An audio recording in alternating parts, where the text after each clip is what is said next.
សូមគ្រប់ជំរាបសួរបងប្អូនទាំងអស់គ្នាថ្ងៃនេះនាងខ្ញុំក៏សូមគ្រប់អញ្ជើញបងប្អូនទាំងអស់គ្នារីករាយទស្សនានៅទស្សនភាពនៃដំបូលផ្ទះរបស់អ្នកផ្សារមេមត់ដែលស្ថិតនៅក្នុងភូមិមេមត់សាឃុំមេមត់ស្រុកមេមត់ខេត្តត្បូងឃ្មុំដំបូលផ្ទះដែលបងប្អូនបានឃើញហ្នឹងគឺជាផ្ទះរបស់បងប្អូន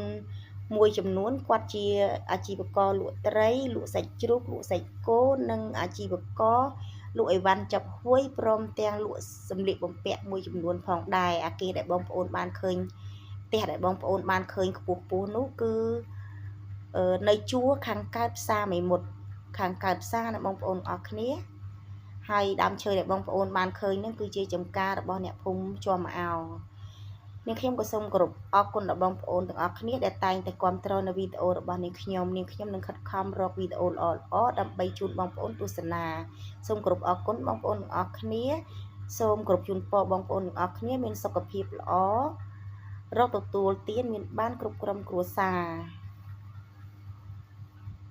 សូមអរគុណ